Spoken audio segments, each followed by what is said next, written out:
Donc on change de média,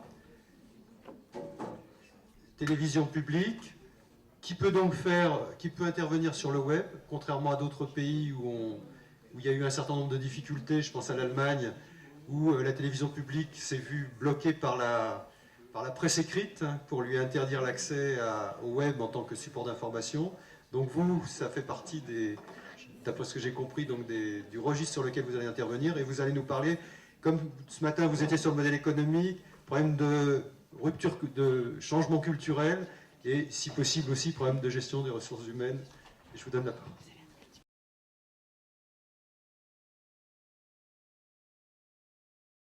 Alors cette histoire belge porte un nom qui n'est pas à mourir de rire, mais j'ai en effet essayé d'intégrer la composante ressources humaines dans la démarche première qui était de parler des modèles économiques. Et finalement, ça tombe très bien. Pourquoi? Parce que nous, à la RTBF, et un petit mot de présentation d'abord, donc la RTBF, c'est le principal média de service public en communauté française de Belgique. On est connu pour nos blagues, justement, le 13 décembre, la fausse fin de la Belgique, striptease, on a inventé striptease. Et on s'est, depuis 2008, investi sur le web, avec tout récemment, on vient de faire allusion aux difficultés dans certains pays d'Europe pour les services publics de travailler sur le web. On a le problème aussi, on en parlera peut-être tout à l'heure. On fait 90 000 visiteurs uniques par jour. Ceux-là sont audités certains, c'est pas comme en France, c'est pas un échantillon, c'est vraiment 90 000 visiteurs uniques par jour. Donc je vais extrapoler comme Pierre Aski, ça fait aussi 2 millions. Donc si vous voulez, on est un peu re-89 pour vous dire ce qu'on pèse. Et je m'occupe de la rédaction. On est 8 journalistes en comptant moi, donc c'est pas une rédaction totalement pléthorique. En revanche, la RTBF, c'est le plus gros créateur de contenu chez nous, en Belgique francophone. On est 288 journalistes, donc ça fait 280 hors du web, 8 dans le web. Toute la question ressources humaines, surtout vue du web, c'est comment on fait pour que les 280 autres, ils viennent nous donner un petit coup de main. Le principe qui a été retenu, c'est le volontariat. Et les 280, c'est vraiment 140 en radio, 140 en télé. Donc on se dirait, bon, je sais pas, bon an, mal an, ça fait quand même 2 ans qu'on est sur cette base de volontariat, on devrait chaque année avoir 5, 6, 10, 15, 20, je sais pas, journalistes radio-télé qui viennent nous apporter régulièrement des contributions. Eh bien non. Pourquoi? C'est ce que je vais essayer de vous expliquer rapidement. Pourquoi? Parce que, et le problème, il n'est pas économique dans le service public, mais le problème, il est culturel. En fait, on n'est pas tout à fait isolé du monde dans notre service public protégé des contingences économiques plus que sont les médias privés, et on voit bien ce qui se passe ailleurs. Et qu'est-ce qu'on voit? C'est que globalement, l'industrie glisse d'un modèle d'une information de l'offre, où le journaliste est un prescripteur, voilà, il sait ce que vous devez savoir, vers un modèle d'une information à la demande, orienté par la demande, dont le modèle ultime est le journaliste payé au clic. Ce n'est pas de la science-fiction, Demand Media paye les journalistes au clic. Et Demand Media, aux États-Unis, est en train de récupérer tous les gens qui sont mis dehors par le média traditionnel. Bon. On observe ça, on est dedans aussi un peu, parce que voilà, dès que vous êtes sur le web, le champ concurrentiel, il devient infini. Le média, il est totalement transparent. À tout moment, on sait ce qui a marché, ce qui n'a pas marché. Ce qui n'existait pas du tout en radio, ce qui a commencé à exister en télé. Mais en télé, vous savez si votre JT a marché, mais vous ne savez pas s'il n'a pas marché, si c'est à cause de l'Afghanistan ou si c'est à cause du défilé Dior. Sur le web, vous savez tout, tout le temps. Et puis, comme en même temps, même si c'est un peu relatif, le journaliste a un peu perdu de son prestige. Il ne peut plus parler en chair de vérité, comme nous le faisions avant, et dire voilà, la vérité de l'actualité du jour, c'est celle-là. Il est obligé d'aller, et toute la question c'est jusqu'où, vers ce modèle qui fait un peu peur, et donc qui pousse plutôt à l'immobilisme. C'est une perplexité quotidienne. Chaque matin, avec mon équipe, on regarde les audiences de la veille, parce que quand même on ne le fait pas chaque heure, même si on pourrait, et on constate, par exemple, ce genre de choses-là. Vous avez là le top 8 des 30 derniers jours. Plus la bulle est grande, plus ça a marché. Donc le gros sujet des 30 derniers jours, c'est les inondations en Belgique. Mais vous avez l'archevêque, Monseigneur Léonard Antarté, ça a marché du tonnerre. La Côte d'Ivoire que j'ai mis de l'autre côté, là, Elle n'est pas dans le top 8, je l'ai mise pour avoir un point de référence. Hein. Et vous voyez que quand on essaye d'inscrire ces différents sujets sur le fameux continuum anglo-saxon du hard news institutionnel, politique, etc., vers le soft news, hein, l'infoservice, l'infopeople, l'infotainment, eh bien on est radicalement vers la droite. D'où un constat, le public est le plus demandeur de l'information que le journaliste de service public a le moins l'habitude, et disons même l'envie de faire. Perplexité de chaque instant. Nous, on est perplexes, les autres, ils agissent. Voilà le nouvel organigramme du USA Today, ça vaut pour le papier comme pour le web.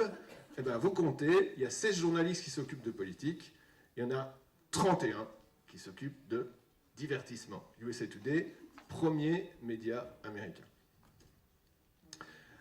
Et donc, on est confronté à ce dilemme qu'on préférerait ne pas devoir affronter. Et donc nous, dans la rédaction, petite rédaction web, on doit l'affronter. Mais les 280 autres, ils peuvent essayer aussi longtemps que possible de faire comme si de rien n'était.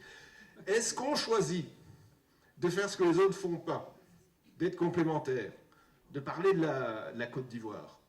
Mais alors, on va devenir insignifiant. On va devenir PBS, on va devenir ces médias publics américains qui ont un prestige énorme et une audience nulle. Ou bien, est-ce qu'on vise la droite du graphique? Est-ce qu'on cherche à être populaire comme les autres? Mais alors, on risque d'être indifférencié. Et alors, comment est-ce qu'on justifie l'argent public qu'on nous donne?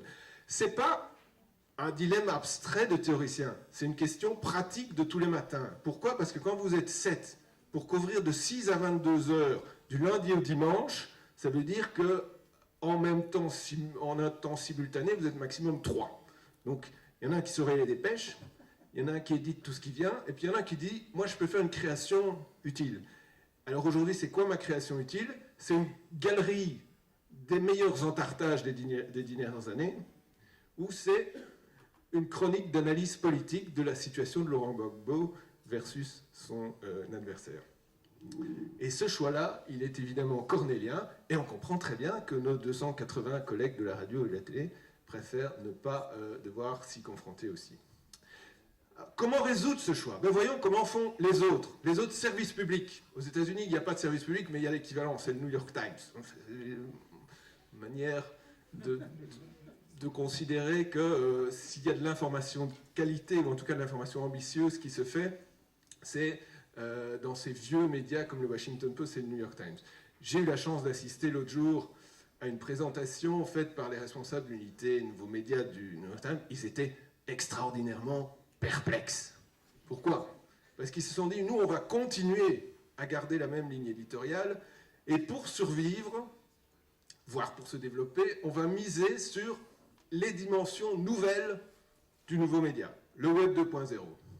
Et donc, ils ont essayé Times Extra, l'agrégateur intégré à la homepage, Times Wire, une espèce de flux RSS enrichi, My Times, le flux, la page personnalisée, Times Select, leur première proposition de Times payant. Flop sur toute la ligne. Et si vous allez aujourd'hui sur le site du New York Times, vous allez voir cette petite note-là. À partir du 15 décembre, c'est la semaine prochaine, bah écoutez, My Times, on arrête, hein, parce que ça ne marche pas. En revanche, expliquaient les deux mêmes, qu'est-ce qui a marché du tonnerre l'an dernier? Notre galerie sur les plus belles robes de mariée.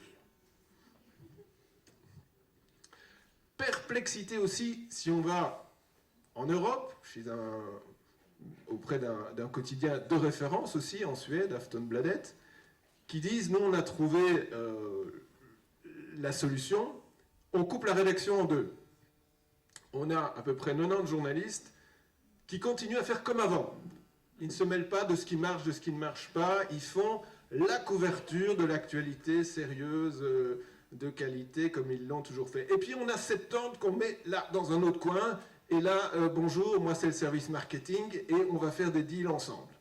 Et donc Aftonbladet, ils vivent avec le club des victimes de l'insomnie, celui que vous voyez là.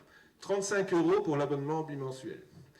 Le club des Suédoises qui ont un problème de surpoids, 35 € pour l'abonnement bimensuel. Enfin, ils vivent à moitié, parce que quand vous regardez les chiffres complets, les nouveaux